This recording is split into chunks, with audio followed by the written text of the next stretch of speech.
Mari Bapak Ibu Saudara, saat ini kita bersatu di dalam doa. Benar Tuhan, sesuai dengan pujian yang kami naikkan di hadapan-Mu. Kami rindu Tuhan, untuk Engkau betul-betul menyelidiki setiap hati kami. Sehingga bisa melihat apakah hati kami betul-betul tertuju kepada Tuhan. Dan bahkan hati kami tetap meninggikan Engkau di dalam segala sesuatu yang terjadi dalam kehidupan kami. Dan saat ini Tuhan, kami akan bersama-sama kembali merenungkan setiap firman-Mu. Kiranya firman-Mu ini berbicara bagi setiap kami, dan Roh Kudus mulai terus sertai kami, sehingga kami bisa mengerti apa yang menjadi kehendak Tuhan untuk kami lakukan dalam kehidupan kami sehari-hari. Inilah doa kami Tuhan, hanya dalam nama Tuhan Yesus Kristus kami sudah berdoa dan mengucap syukur. Amin. Shalom, selamat pagi Bapak Ibu Saudara sekalian. Kita sungguh bersyukur hari ini kita bisa kembali dipertemukan dan bahkan kita bisa bersama-sama beribadah di hadapan Tuhan. Dan tema kita hari ini Bapak Ibu Saudara itu terkait dengan jangan mendua hati. Nah, apa itu jangan mendua hati dan sebagainya nanti kita akan bahas bersama-sama. Namun sebelum kita masuk ke dalam pembahasan lebih lanjut Bapak Ibu Saudara, saya rindu untuk kita bisa sama-sama buka Alkitab kita di dalam 1 Korintus pasalnya yang ke-10 ayat 14 sampai ayatnya yang ke-22. 1 Korintus pasal yang ke-10 ayatnya yang ke-14 sampai ayatnya yang ke-22. Jikalau Bapak Ibu Saudara sudah mendapatkannya, saya rindu kita bisa membacakannya secara bergantian. Saya akan membacakan yang genap, Bapak Ibu Saudara bisa membacakan yang ganjil. 1 Korintus pasal yang ke-10 ayat 14 sampai ayatnya yang ke-22. Karena itu, saudara-saudaraku yang terkasih, jauhilah penyembahan berhala.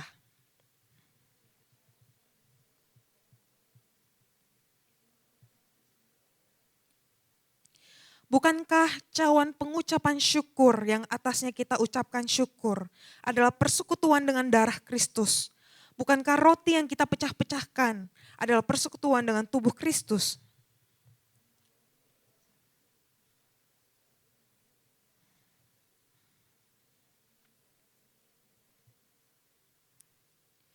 Perhatikanlah bangsa Israel, lahiriah.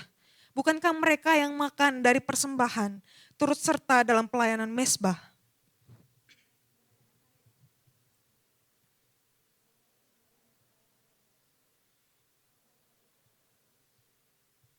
Bukan. Apa yang kumaksudkan ialah bahwa persembahan mereka adalah persembahan kepada roh-roh jahat, bukan kepada Allah. Lagi pula, aku tidak mau kamu bersekutu dengan roh-roh jahat.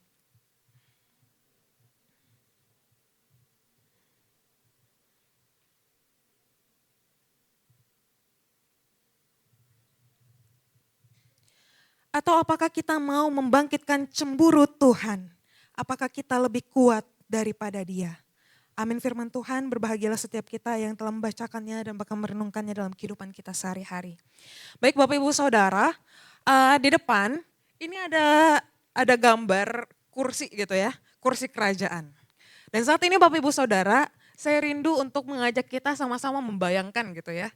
Bagaimana kalau misalkan di dalam hati kita ada kursi tahta itu. Coba ya, coba sambil membayangkan di dalam hati kita ada kursi gitu ya. Dan kira-kira apa yang bertahta di dalam hati kita gitu. Dan mungkin Bapak Ibu Saudara, secara singkat dan bahkan cepat, kita bisa menjawab siapa yang bertahta dalam hati kita? Siapa? Ragu ya. Siapa yang bertahta dalam hati Bapak Ibu Saudara?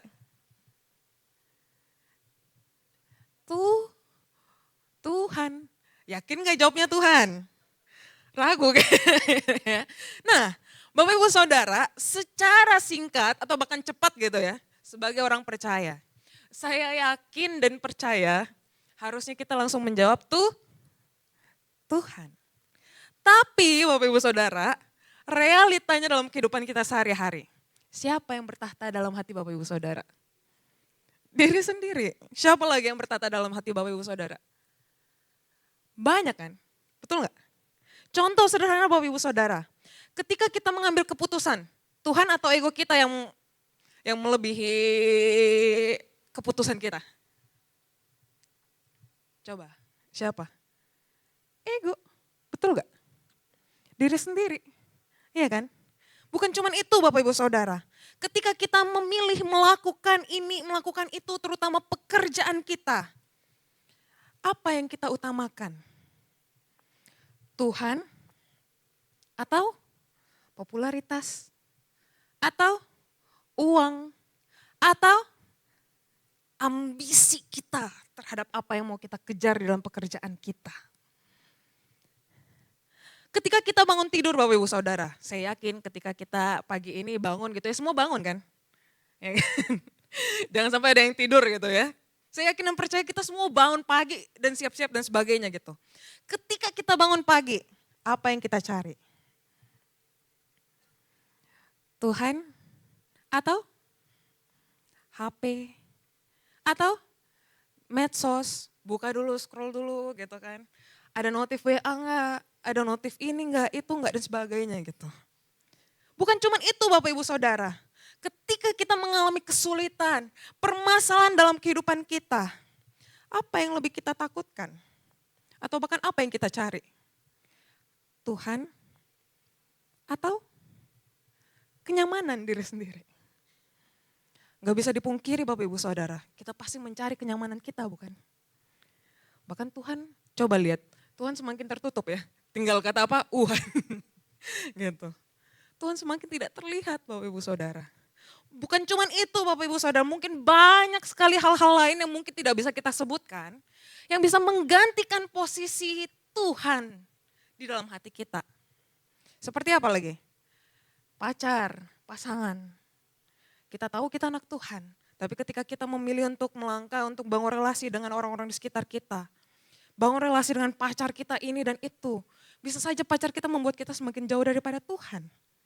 Bukan cuma itu Bapak Ibu Saudara. Banyak lagi karir kita bisa juga membuat kita semakin jauh daripada Tuhan. Keluarga kita juga bisa Bapak Ibu Saudara.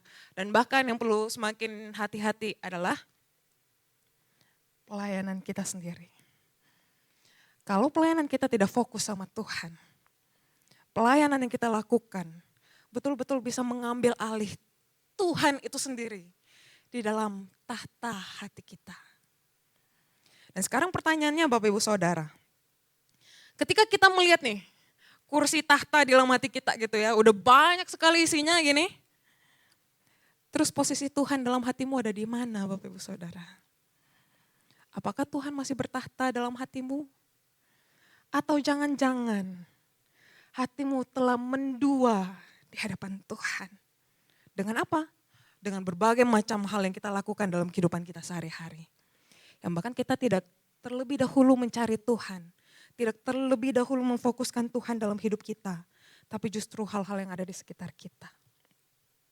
Hal ini mengerikan sekali Bapak Ibu Saudara jika terjadi dalam kehidupan kita. Tapi gak bisa dipungkiri gitu ya. Inilah realita kehidupan kita gitu. Dan hal ini juga Bapak Ibu Saudara yang terjadi kepada jemaat di Korintus yang tadi kita baca bersama-sama gitu. Yang dimana mereka berpikir mereka bisa menempatkan Kristus dan juga hal-hal lain itu secara berdampingan gitu. Paulus berkata Bapak Ibu Saudara ketika mereka melihat apa yang terjadi gitu ya. Dan hal ini itu berbicara tentang penyembahan berhala yang sangat kental muncul di jemaat-jemaat Korintus gitu. Dan ketika Paulus melihat kondisi jemaat di Korintus seperti ini, yang memiliki sifat mendua hati, tidak memfokuskan Tuhan dalam hidupnya, tapi justru memfokuskan hal-hal lain, atau bahkan istilah mereka dengan istilah penyembahan berhala, maka Paulus bilang gitu, kamu tidak bisa menyembah Tuhan kalau kamu menyembah hal-hal ini gitu. Karena apa? Karena kita tidak boleh mendua hati di hadapan Tuhan. Namun sebelum kita masuk lebih jauh Bapak Ibu Saudara, kita bisa melihat gitu ya, bahwa masalah utamanya di sini itu bukan karena kita tidak mengenal atau bahkan kita tidak mengasihi Allah gitu. Mungkin di awal-awal kita bisa bilang, oh saya tahu Tuhanku, saya mengenal Tuhanku, saya mengasihi Tuhanku dan sebagainya gitu. Tetapi Bapak Ibu Saudara, kita seringkali memberi terlalu banyak hal untuk bisa duduk di dalam tahta hati kita yang akhirnya menggantikan tahta Tuhan di dalam hati kita. Dan itulah yang terjadi. Baik dalam kehidupan kita, bahkan juga realita kehidupan jemaat yang ada di Korintus pada saat itu. Dan sebelum kita masuk lebih jauh Bapak Ibu Saudara, saya ingin kita bisa melihat juga gitu ya dan bahkan mengetahui apa yang menjadi background dari kota Korintus ini di dalam pasal 10 gitu. Dan perlu diketahui bersama Bapak Ibu Saudara bahwa pada saat itu di kota Korintus itu dipenuhi dengan kuil-kuil yang besar gitu ya. Kuil itu seperti tempat beribadah gitu bagi mereka. Dan dengan adanya keberadaan kuil-kuil ini memperlihatkan bahwa kehidupan orang-orang atau bahkan masyarakat Korintus pada saat itu sangat erat kaitannya dengan kuil itu gitu. Kuil menjadi tempat mereka mempersembahkan kurban, kuil menjadi tempat mereka untuk bertemu, untuk melakukan ini dan itu dan sebagainya Bapak Ibu Saudara. Dengan kata lain, umumnya orang-orang Korintus pasti akan melakukan berbagai hal di kuil tempat mereka beribadah. Kalau zaman kita pada saat ini Bapak Ibu Saudara, mungkin kemana-mana kita ngumpulnya di mana? Di mall, kafe gitu ya. Atau bahkan di tempat-tempat yang akhirnya membuat kita nyaman gitu. Tapi bagi orang-orang Korintus kalau ditanya tempat mereka untuk bisa berkumpul dan melakukan ini dan itu adalah di mana? Di kuil Bapak Ibu Saudara. Dan itulah background story dari kehidupan jemaat di Korintus gitu. Nah dengan adanya background story kota Korintus pada saat itu Bapak Ibu Saudara, makanya orang-orang di Korintus yang percaya kepada Kristus mempertanyakan apa yang harusnya mereka lakukan sebagai orang-orang yang percaya pada saat itu. Tapi dengan konteks kota Korintus yang ada pada saat itu. Dan sampai akhirnya mereka bertanya kepada Paulus, bolehkah mereka makan makanan yang dipersembahkan kepada berhala di kuil? Minggu lalu udah dibahas gitu ya tentang makan makanan yang boleh dan tidak boleh gitu. Bolehkah mereka melakukan ini dan itu di kuil? Bolehkah mereka melakukan berbagai hal terkait dengan kuil? Karena mereka mau kemana lagi pasti akan berhubungan dengan kuil gitu. Namun Bapak Ibu Saudara, Paulus menegaskan kembali kepada mereka bahwa permasalahan utamanya bukan masalah boleh atau tidak boleh. Tapi masalah utamanya adalah ketika kamu melakukan itu, bagaimana posisi hatimu di hadapan Tuhan. Apakah kamu betul-betul kuat dan bahkan kamu bisa tidak turut ambil bagian dalam penyembahan-penyembahan di kuil itu? Apakah kamu betul-betul bisa menjaga dirimu sehingga tidak jatuh lagi dalam penyembahan berhala dan sebagainya gitu. Dan itulah yang dikritisi oleh Paulus terhadap jemaat di Korintus ini Bapak Ibu Saudara. Dan makanya pada pasal yang ke-10 ayat yang ke-14, Paulus kembali mengingatkan atau memperingati mereka untuk apa? Jauhilah penyembahan berhala. Paulus menyuruh mereka untuk jauhi atau kata bahasa Inggrisnya itu pakai flee. Artinya apa Bapak Ibu Saudara? Kaburlah, pergilah jauh dari apa yang akan kamu lakukan. Atau bahkan khususnya penyembahan berhala kalau kamu ada di kondisi-kondisi yang berada di kuil itu. Dan sampai akhirnya apa Bapak Ibu Saudara? Paulus ingin memperlihatkan mereka, jangan kamu menganggap remeh penyembahan berhala yang mungkin setiap hari kamu lakukan atau kamu lihat. Karena apa? Secara tidak langsung itu pasti akan mempengaruhi hidupmu dan bahkan penyembahanmu kepada Tuhan. Dan hal ini Bapak Ibu Saudara Paulus lakukan karena pada dasarnya dia mau menekankan kembali natur mereka sebagai orang percaya itu adalah memiliki persekutuan dengan tubuh Kristus. Which is Bapak Ibu Saudara, yang harusnya mereka kejar itu adalah persekutuan dengan tubuh Kristus dan bukannya persekutuan pada berhala-berhala atau bahkan penyembahan berhala gitu. Yang mana ketika kita sudah percaya Bapak Ibu Saudara, maka seharusnya kita memiliki persekutuan atau bahkan berbagian dengan Kristus itu sendiri yang kita percaya. Dan dalam hal ini Bapak Ibu Saudara, kita bisa melihat di situ ada muncul kata persekutuan. Ya, persekutuan. Nah, yang dimaksud dengan kata persekutuan di situ menggunakan kata koinonia gitu. Yang berarti sharing, participant in, fellowship, yang berarti apa? Sebenarnya ketika kita percaya kepada Kristus, itu tandanya kita sudah berpartisipasi secara tidak langsung di dalam karya penyelamatan Kristus bagi kita gitu. Dan di sini Paulus menyinggung juga dengan peristiwa di mana mereka menerima cawan yaitu darah Kristus atau bahkan perjamuan kudus dan bahkan roti sebagai bentuk atau simbol dari tubuh Kristus itu sendiri. Yang berarti ketika kamu sudah diselamatkan di dalam Kristus, kamu sudah percaya kepada Kristus dan menerima perjamuan kudus melalui tubuh dan darah Kristus, otomatis harusnya kamu itu sudah turut ambil bagian di dalam karya penyelamatan Kristus yang harusnya kamu nyatakan di dalam kehidupanmu sehari-hari. Dan ada kutipan yang sangat baik Bapak Ibu Saudara dari John Calvin. Dia menyatakan bahwa dalam perjamuan Tuhan kita bukan hanya mengingat Kristus, tetapi benar-benar menerima Dia beserta seluruh manfaat kematiannya. Dengan kata lain apa Bapak Ibu Saudara? Ketika kita sudah percaya kepada Kristus, ketika kita makan roti dan minum anggur, setiap awal bulan kita lakukan perjamuan kudus gitu ya. Itu bukan cuma sekedar simbol yang kamu lakukan begitu saja gitu. Sebagai tanda kamu orang percaya, bukan. Tapi itu menjadi salah satu bukti nyata bahwa kamu itu betul-betul turut ambil bagian dalam proses karya keselamatan Kristus yang sudah diberikan bagi setiap kita yang percaya kepadanya. Dan oleh karena itu Bapak Ibu Saudara, ketika kita atau bahkan jemaat di Korintus itu menyatakan diri mereka sebagai orang percaya, menerima perjamuan kudus dengan iman di hadapan Tuhan, maka kita sedang menerima salah satu anugerah keselamatan yang tidak pernah dilepaskan atau bahkan hilang dari kita, orang-orang yang sudah percaya kepada Kristus. Dan kemudian Bapak Ibu Saudara, kita juga bisa bertanya gitu ya, terus kalau misalkan kita udah orang percaya, terus bagaimana konteksnya dengan orang-orang di jemaat Korintus itu yang hidup dengan atau bahkan bersinggungan dengan penyembahan berhala gitu. Dan makanya Bapak Ibu Saudara, kita perlu lihat kembali apa makna dari penyembahan berhala itu sendiri gitu. Penyembahan berhala di sini yaitu berbicara tentang bersekutu dengan roh-roh jahat dan akhirnya membuat kita tidak bisa bersekutu dengan Kristus. Ini mengerikan sekali Bapak Ibu Saudara. Kalau misalkan kehidupan kita sebagai orang percaya memilih untuk menyembah hal-hal yang lain di luar Kristus, secara tidak langsung itu membuat kita tidak bisa bersekutu dengan Kristus atau bahkan menerima setiap karya keselamatan yang sudah Tuhan berikan bagi setiap kita. Dan mungkin kita bertanya, kenapa Paulus menegur mereka untuk jangan menyembah berhala gitu ya? Dan di sini saya melihat ada dua hal Bapak Ibu Saudara.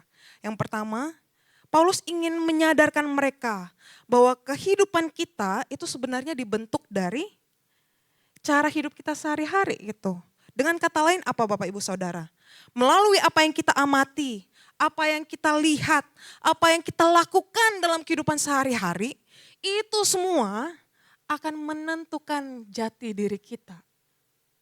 Walaupun memang kita mungkin sudah menerima keselamatan dari Kristus gitu. Salah satu buku yang sangat baik itu dari James K.S. Smith, dia menulis seperti ini Bapak Ibu Saudara. Apa yang kita lakukan sehari-hari akan membentuk diri kita, akan membentuk apa yang kita cintai, atau membentuk siapa diri kita sebenarnya. Wah, itu mengerikan sekali Bapak Ibu Saudara. Kalau kita tidak hati-hati menempatkan diri di posisi atau bahkan di lingkungan yang benar di hadapan Tuhan gitu ya, maka segala sesuatu itu akan mempengaruhi kita gitu. Yang akhirnya membuat jati diri kita seperti dunia inginkan, bukannya seperti apa yang Kristus inginkan. Dan coba bayangkan Bapak Ibu Saudara, kalau orang-orang percaya yang ada di Korintus, setiap hari mereka tetap ke kuil gitu ya. Karena memang bukan ngomongin benar salah gitu, berarti mereka tetap boleh ke kuil gitu. Berarti mereka tetap ke kuil, mereka tetap bersekutu di kuil, mereka tetap ikut makanan-makanan di kuil dan sebagainya, semuanya di kuil. Kira-kira bagaimana kehidupan mereka sebagai orang percaya yang kepada Kristus? Saya yakin dan percaya Bapak Ibu Saudara, apa yang akan terjadi di lingkungan sekitarnya itu semua akan membentuk jati diri mereka yang akhirnya mereka pasti akan selalu jatuh kepada penyembahan berhala lagi, akan selalu jatuh lagi dan akhirnya apa? Membuat mereka tidak bisa bersekutu dengan Kristus. Karena apa? Lingkungan sekitarnya membentuk mereka seperti itu gitu. Yang akhirnya membuat mereka semakin jauh daripada Kristus. Dan yang kedua Bapak Ibu Saudara, kenapa Paulus menegur mereka untuk jangan menyembah berhala? Yaitu apa? Kita bisa melihat bahwa ada realitas di balik penyembahan itu sendiri. Dengan kata lain apa Bapak Ibu Saudara? Bahwa umumnya ketika kita menyembah, itu ada pribadi yang kita sembah. Betul? Ketika kita menyembah, itu tidak menyembah sesuatu yang kosong dan sebagainya gitu. Tapi kita percaya ada sesuatu di balik apa yang kita sembah. Ya kan? Termasuk ketika kita menyembah Allah. Kita tahu ada pribadi yang kita sembah yaitu Allah. Nah tapi ketika kamu menyembah kepada berhala, otomatis siapa yang kamu sembah? Ya roh-roh jahat gitu. Melalui apa? Patung-patung, bentuk ini itu dan sebagainya gitu. Yang bahkan jauh daripada Tuhan. Seperti halnya berhala-berhala yang mereka sembah Bapak Ibu Saudara. Mungkin patung itu sebenarnya kosong, gak ada isinya gitu. Tapi ketika mereka menyembah patung yang kosong itu, yang gak ada isinya itu, roh-roh jahat bisa memakai patung itu untuk membuat orang-orang Korintus semakin jauh daripada Tuhan. Membuat mereka semakin jauh dan bahkan tidak bisa bersekutu dengan Kristus. Karena apa? Karena fokusnya hanya melihat patung yang mereka sembah dan itu dipakai oleh roh-roh jahat itu untuk membuat mereka semakin jauh daripada Tuhan. Dan bahkan di dalam perjanjian lama dan perjanjian baru kita bisa melihat gitu ya. Bagaimana iblis betul-betul memakai patung itu dengan luar biasa gitu. Dalam perjanjian lama ada apa? Bangsa Israel membuat patung lembu emas, ya kan? Yang sangat terkenal. Itu membuat apa? Mereka semakin jauh daripada Tuhan. Bukan cuma itu Bapak Ibu Saudara, di Korintus juga banyak sekali patung yang digunakan akhirnya apa? Membuat mereka bisa semakin jauh daripada Tuhan. Mungkin ketika kita melihat ini Bapak Ibu Saudara, kita berpikir juga gitu ya. Ya kalau itu kan mereka, orang-orang di Korintus, orang-orang di perjanjian lama gitu. Mungkin mereka menyembah patung dan sebagainya. Tapi kalau kehidupan kita di zaman modern ini, apakah masih ada menyembah patung? Masih ada Bapak Ibu Saudara. Tapi mungkin cuma tidak terlalu kelihatan atau bahkan diekspos gitu. Atau bahkan apa? Penyembahan-penyembahan berhala itu bisa dalam bentuk apa aja Bapak Ibu Saudara. Bukan cuma patung gitu. Kalau misalkan barang itu menggantikan posisi Tuhan di dalam hatimu, otomatis kita sudah mengalihkan penyembahan kita bukan kepada Allah, tetapi kepada ilah-ilah lain. Yang which is itu istilahnya penyembahan berhala di hadapan Tuhan. Atau bahkan mungkin bukan bentuk patung dan sebagainya gitu ya. Bisa saja kalau kita orang Chinese gitu sangat kental dengan namanya tradisi. Ya kan? Mungkin bisa saja diselip-selipkan di dalam tradisi itu. Seperti halnya ketika kita sinca gitu. Mungkin termasuk di dalam keluarga saya juga masih ada beberapa yang percaya hal-hal seperti itu gitu. Di hari pertama sampai hari ketiga gak boleh nyapu. Karena apa? Takut ongnya hilang. Gitu. Menyembah patung gak? Enggak. Tapi apa? Kepercayaannya, mindsetnya itu mengarah kepada apa? Kalau gue sapu rumah pas sinca, berkat Tuhan gak akan melimpah atau bahkan gak akan kita terima gitu. Otomatis apa Bapak Ibu Saudara? Itu fokusnya sudah mulai berganti atau bahkan hilang gitu. Bukan cuman itu. Kalau bahkan mungkin kita juga sering dengar gitu ya, kalau ulang tahun misalkan kayak kemarin, sempat ulang tahun, terus ada yang bilang jangan lupa makan mie, supaya apa? Supaya apa? Umur panjang. Kita percaya makan mie sama dengan umur panjang gitu. Tapi apakah seperti itu Bapak Ibu Saudara? Umur kita di tangan siapa? Di tangan Tuhan bukan? Bukannya di tangan mie yang kita makan gitu. Yang bahkan membuat kita umur panjang. Bukan cuman itu Bapak Ibu Saudara, mungkin kita juga percaya adanya horoskop, ramalan, zodiak gitu ya. Kalau kamu Cancerian, kalau kamu ini, Gemini dan sebagainya akan mempengaruhi kamu, percintaanmu, ramalanmu dan sebagainya. Wah, sangat mengerikan Bapak Ibu Saudara. Memang gak bentuk patung, tapi itu bisa mengganti posisi Tuhan di dalam hati kita. Atau bahkan mungkin yang sekarang sedang tren gitu ya, Bapak Ibu Saudara tahu istilah melukat? Tahu gak melukat? Melukat ini sering terjadi di Bali. Bahkan banyak sekali orang-orang dari luar Bali itu datang ke Bali hanya untuk melakukan melukat. Sederhananya Bapak Ibu Saudara, melukat itu adalah satu ritual suci pembersihan pikiran dan jiwa manusia secara spiritual dalam agama Hindu sebenarnya. Tetapi mereka lihat ini sebagai sesuatu hal yang positif. Akhirnya orang-orang yang penuh dengan trauma, kesedihan, latar belakang yang menyedihkan dan sebagainya gitu, pengen datang ke Bali untuk melakukan melukat supaya apa? Supaya trauma itu bisa hilang, trauma itu bisa disucikan dan bahkan bisa dilepaskan gitu. Dalam bentuk apa Bapak Ibu Saudara? mereka didoakan, mereka teriak habis-habisan gitu ya. Nanti coba Bapak Ibu Saudara cari deh di TikTok, Instagram atau apa, Google dan sebagainya gitu. Lihat aja, itu sangat mengerikan Bapak Ibu Saudara. Memang sih tujuannya mungkin baik gitu ya. Istilahnya pembersihan diri dan membuat segala sesuatu emosi itu bisa lepas dan kita bisa mendapatkan energi positif gitu. Tapi kalau kita tidak hati-hati Bapak Ibu Saudara, kita bisa masuk dalam penyembahan mereka sebenarnya.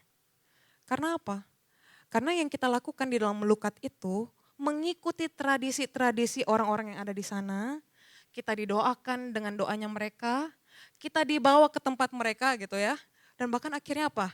Biasa ada juga dikasih tali gitu untuk menjadi tanda kalau kamu sudah diikat di sana. Dan kamu sudah dibersihkan. Wah, mengerikan sekali Bapak Ibu Saudara kalau kita tidak hati-hati gitu. Tren boleh, tradisi boleh mungkin untuk menghormati gitu ya dan sebagainya. Tapi kita perlu memiliki mindset yang clear di hadapan Tuhan. Ketika kita melakukan itu semua apakah betul-betul hanya dengan tujuan menghormati dan sebagainya. Atau jangan-jangan ada sesuatu hal yang lain yang kita kejar yang akhirnya menggantikan posisi Tuhan di dalam hati kita. Dan hal itu juga lah Bapak Ibu Saudara yang kerap kali dilakukan oleh jemaat di Korintus. Bahkan Paulus juga menyinggung bangsa Israel yang kita tahu sendiri kehidupan mereka bagaimana gitu kan. Mendua di hadapan Tuhan dan sebagainya. Yang akhirnya Bapak Ibu Saudara melalui itu semua kita bisa melihat bahwa sebagai orang percaya kita tidak luput sebenarnya dari yang namanya dosa dan bahkan jauh daripada Tuhan. Dan untuk itu makanya kita perlu hati-hati dengan hal ini. Ketika kita, istilahnya hati kita itu udah gak tertuju kepada Tuhan, maka secara tidak langsung kita bisa masuk dalam penyembahan berhala ini, membuat kita bersekutu dengan roh-roh jahat, dan bahkan membuat kita tidak bisa bersekutu lagi dengan Kristus yang kita percayai sebagai orang yang percaya kepada Kristus sendiri. Dan dibalik semuanya ini Bapak Ibu Saudara, Paulus menutupnya dengan dia menyatakan satu pribadi Tuhan yang menurut saya ini perlu sama-sama kita ingat terus menerus gitu. Yaitu adalah Paulus bilang Tuhan kita itu adalah Allah yang cemburu. Allah yang cemburu Bapak Ibu Saudara. Allah kita itu memang penuh kasih, penuh anugerah. Tapi kita tidak bisa semena-mena dengan anugerah dan kasih Tuhan. Karena apa? Tuhan tidak pernah main-main dengan yang namanya dosa. Apalagi penyembahan berhala di hadapan Tuhan. Karena apa Bapak Ibu Saudara? Di dalam perjanjian lama Tuhan sudah sangat jelas gitu ya menekankan bahwa apa? Jangan ada padamu Allah lain di hadapanku. Jangan membuat bagimu patung yang menyerupai apapun. Karena apa? Karena aku adalah Allah yang cemburu. Bukan cuma itu Bapak Ibu Saudara. Tuhan berulang kali menyatakan kepada bangsa yang tidak mau taat kepada Tuhan. Kalau aku adalah Allah yang cemburu ketika kamu tidak mau taat kepada Tuhan. Dan melalui bagian ini Bapak Ibu Saudara, kita bisa melihat gitu bahwa Allah kita walaupun dia penuh kasih, penuh anugerah, tetapi Tuhan tuh tidak pernah main-main dengan yang namanya dosa. Dan dia adalah Allah yang cemburu ketika hati kita tidak setia kepadanya. Allah tidak mau kita berbagi hati dengan Allah-Allah berhala yang lain. Ia menginginkan hubungan yang setia dan utuh dengan umatnya. Dan kalau kita tidak setia, Tuhan tidak akan berkenan terhadap apa yang kita lakukan. Dan bahkan tadi balik lagi, kita tidak bisa bersekutu dengan dia. Bahkan mungkin ketika kita melakukan perjamuan kudus sebagai ritual gitu ya. Tapi secara spiritual di hadapan Tuhan, tidak ada maknanya sama sekali. Dan mungkin pada zaman ini Bapak Ibu Saudara, balik lagi ya, kita harus terus melihat adanya realita ini gitu.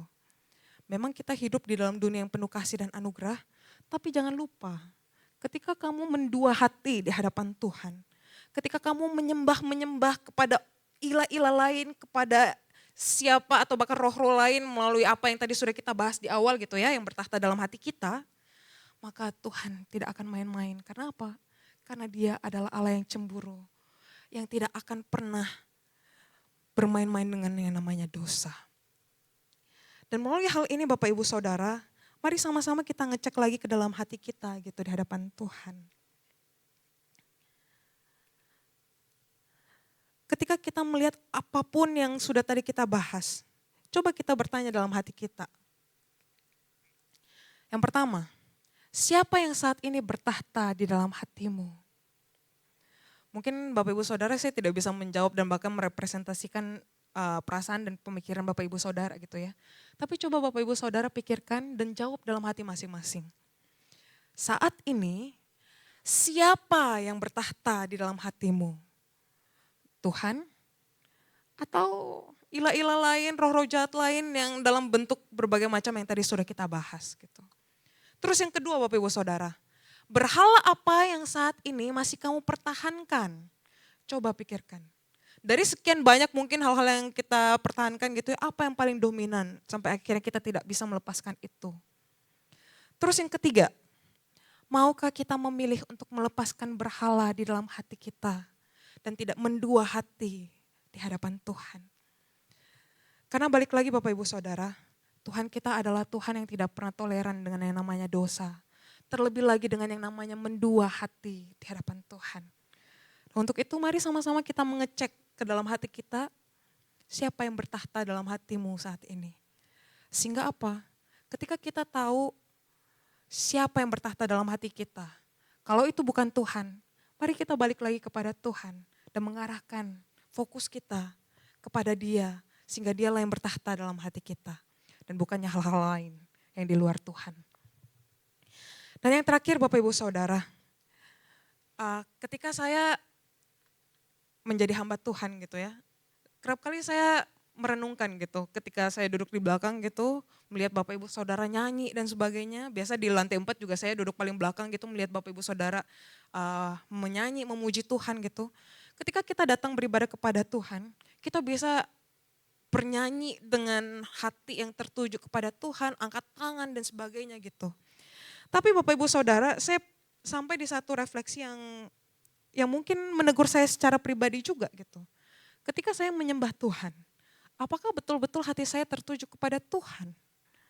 Atau jangan-jangan masih dipenuhi dengan permasalahan, dengan dosa yang tidak mau kita lepaskan, dengan berhala yang sampai sekarang kita nggak mau lepaskan juga. Atau bahkan hal-hal lain yang akhirnya menutupi fokus kita kepada Tuhan. Dan bahkan mengarahkan hati kita kepada Tuhan. Betapa menyedihkannya Bapak Ibu Saudara. Kalau umat yang telah diselamatkan oleh Tuhan, telah dikuduskan dan bahkan diberi anugerah. Tetapi kita tidak mau memberikan hati kita sepenuhnya kepada Tuhan. Malah justru kita memilih untuk mendua hati di hadapan Tuhan. Dan untuk itu Bapak Ibu Saudara, mari sama-sama kita kembali merefleksikan firman Tuhan ini. Bukan cuma untuk Bapak Ibu Saudara gitu. Tapi ketika saya merenungkan ini, saya juga mulai berpikir dalam hati saya secara pribadi, siapa yang bertahta dalam hati saya. Sehingga apa Bapak Ibu Saudara? Kita betul-betul bisa menghidupi identitas kita sebagai anak-anak Tuhan. Dengan mindset yang benar, dengan hati yang benar, dan tertuju kepada Tuhan. Kiranya firman Tuhan ini betul-betul bisa menguatkan kita dan bahkan bisa membantu kita melakukan kehidupan kita yang benar di hadapan Tuhan. Amin firman Tuhan, mari kita bersatu di dalam doa. Tuhan Allah Bapa kami yang kami sembah di dalam Yesus Kristus. Kami sungguh mengucap syukur Tuhan untuk firman-Mu yang Engkau nyatakan bagi setiap kami. Kiranya melalui firman-Mu ini betul-betul bisa mengingatkan kembali siapa yang bertahta di dalam hati kami. Apakah Tuhan atau justru ilah-ilah lain yang kami buat dengan versi kami masing-masing. Dan kalau saat ini Tuhan, hati kami didapati mendua di hadapan Tuhan. Kami rindu Tuhan untuk bisa kembali datang kepada Tuhan. Mengakui dosa kami dan bahkan melakukan apa yang benar di hadapan Tuhan.